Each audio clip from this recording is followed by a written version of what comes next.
ሰላም ውድ የቻናሌ ቤተሰቦች እንዴት ናችሁ? ዛሬም እንደተለመደው በከተማችን የሚገኙ የተለያዩ የቱሪስት መስህብና ታሪካዊ ቦታዎችን ላስጎበኛችሁ ይዤላችሁ መጥቻለሁ።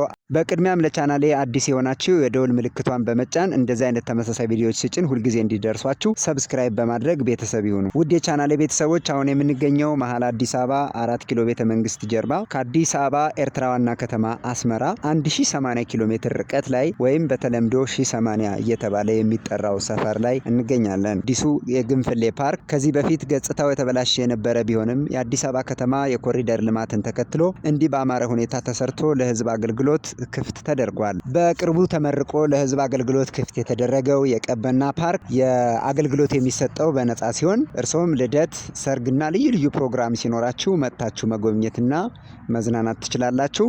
እንደምትመለከቱት ይህ ፓርክ የተመልካችን አይንና ቀልብ የሚስብ አእምሮን የሚያድስ በመሆኑ በተለይም ተማሪዎች፣ ጥናትና ምርምር የሚያካሂዱ ግለሰቦች እንዲሁም ከቤተሰብ ከፍቅረኛና ከወዳጅ ዘመዶ ጋር ለመዝናናት ከፈለጉ ቀበና ፓርክ የእርስዎ ቀዳሚ ምርጫ እንደሚሆን ምንም ጥርጥር የለኝም። በተጨማሪም ከቤተሰብ ከፍቅረኛና ከወዳጅ ዘመዶት ጋር መዝናናት ከፈለጉ ቀበና ፓርክ የእርስዎ ቀዳሚ ምርጫ ነው። በቀጣይ እንደዚህ አይነት ታሪካዊ ቦታዎችን የሚያሳይ ቪዲዮ ይዤላችሁ እመጣለሁ። በድጋሜ ቻናሌን ሰብስክራይብ ያላደረጋችሁ ሰብስክራይብ በማድረግ ቤተሰብ ይሁኑ። አዲስ አበባ ውስጥ እንዳስጎበኛችሁ የምትፈልጓቸው ታሪካዊ ቦታዎችና የቱሪስት መስህቦች ካሉ ቴክስት ቦታው ላይ ጻፉልኝ።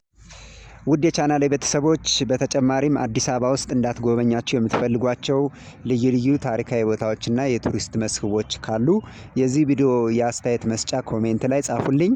በእናንተ ሀሳብ መሰረት ብዙ ሰዎች ሪያክት ያደረጉትን የማስጎበኛቸው ይሆናል።